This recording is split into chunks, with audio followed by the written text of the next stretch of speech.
Hi guys, welcome to another episode of AJAWI TV. I'm AJAWI, and for today I'll be answering a question that one of my followers actually asked me on my YouTube channel. So without any further ado, let's get into that.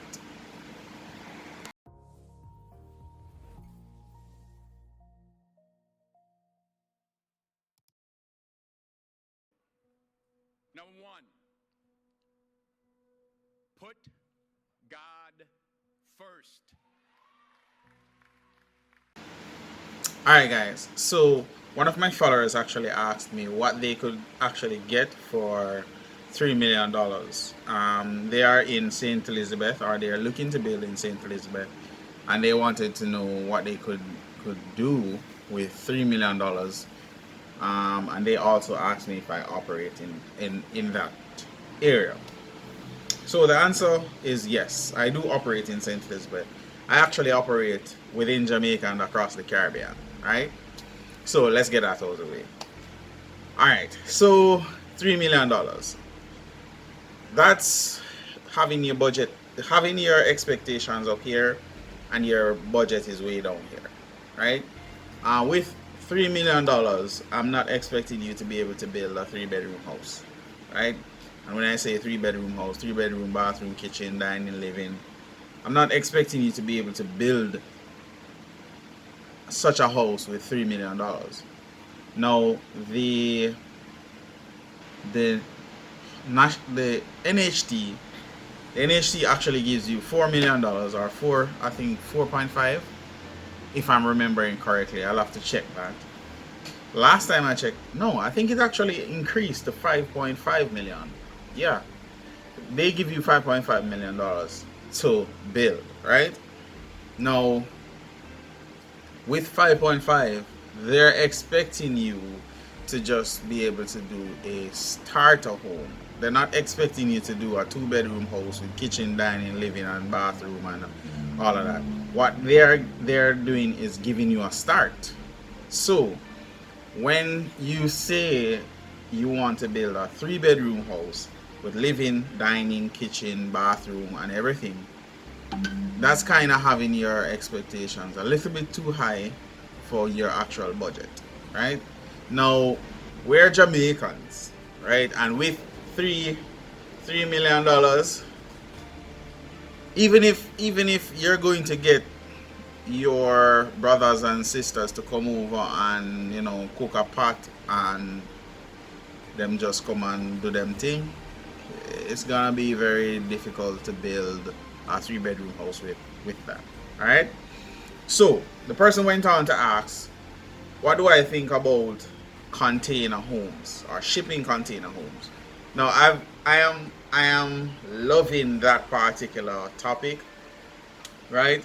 And I thought, why not just tie it in with this, right?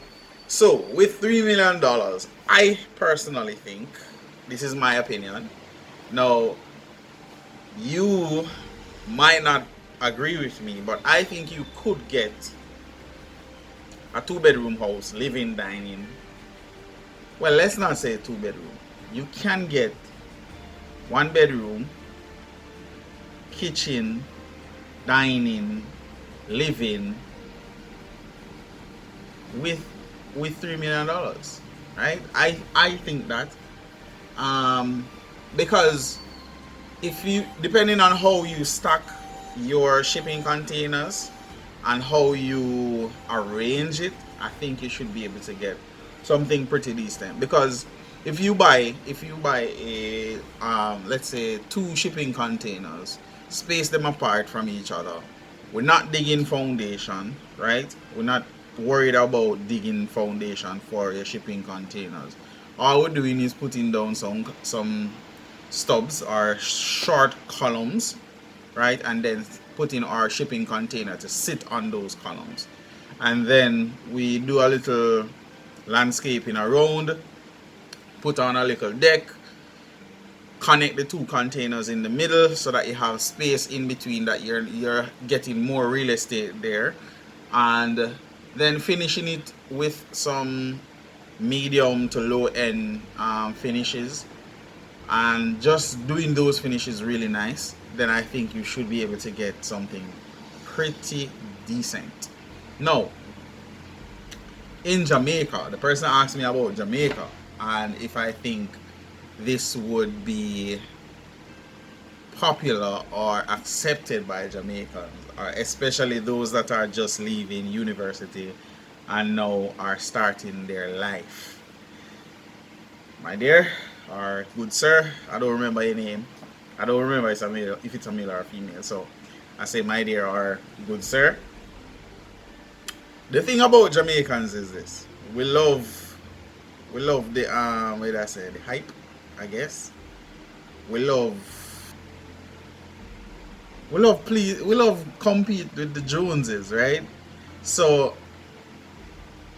most Jamaicans that are leaving university, they want the big car, they want the big house, they want they want to floss and they want to go to the parties and they want the big house, right? So they're not thinking about containers.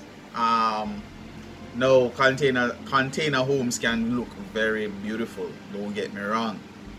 It's just that as Jamaicans, we're so accustomed to the block and steel and keeping up with the Joneses that we don't look at alternative building methods to meet our needs. We are mostly thinking about our wants, right? And we're not necessarily thinking about our needs. Now, if it is that you decide to do a container home, it can look really beautiful. The problem is that within our market, I think there's only one company that actually does shipping container homes, and they're not very attractive, if you ask me. Um, I'm sorry to say, but most of them that I see are not very attractive. Um, there can be, and I am looking into it. I actually do some designs for them when in my free time, right? But there can be shipping container homes that look just as beautiful as any other type of building, any other type of building material, and you can maximize on what you have. So buying a shipping container overseas for say $1,300, you can check out Box Hub.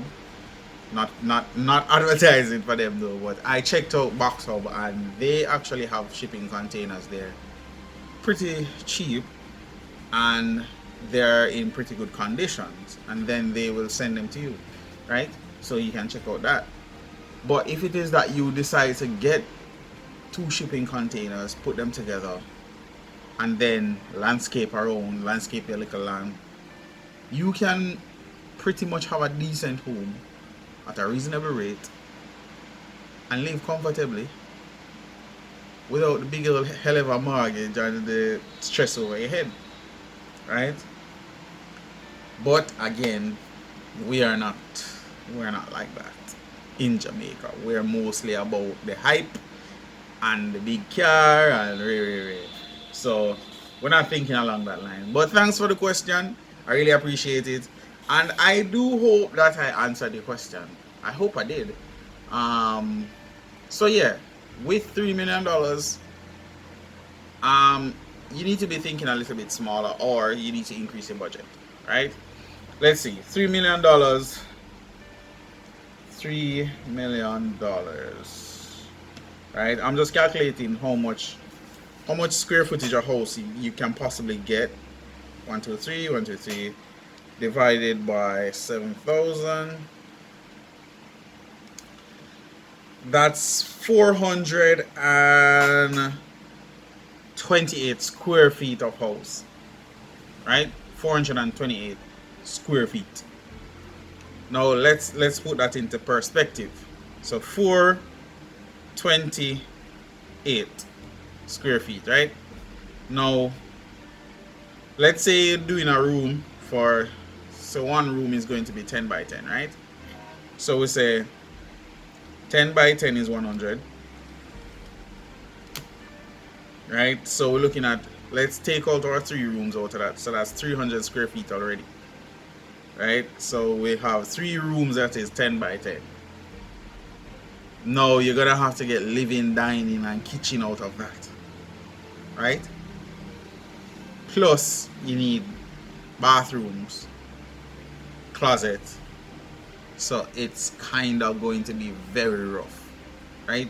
And we're not talking about a level of land. We're looking at land that is sloping, according to your question. So you're looking at now cutting the land to meet the requirements of your property, to meet the requirements of your design. Now, when you're building on a slope, it's more expensive because you're now looking at retaining walls, you're looking at foundations that will accommodate that. So you're gonna have to either go with rubble retaining wall or concrete retaining wall or block and steel retaining wall, which will then send up the cost of construction. You're going to have to now pay an excavator or a backhoe to really cut the land according to the shape that you are looking at. So yeah, it's gonna send up the cost of construction. It's no longer 7,000 square feet. $7,000. Yeah, $7,000 per square feet. You're looking at something greater than that, simply because of the type of land that you're looking at. All right, so keep that in mind. So yeah, that's pretty much it. Thanks for liking, thanks for sharing, and I'll see you next time, guys. Please subscribe to the channel. If you like the content that I'm bringing, please leave your comments below and let me know what you think. Peace out, and I'll see you next time.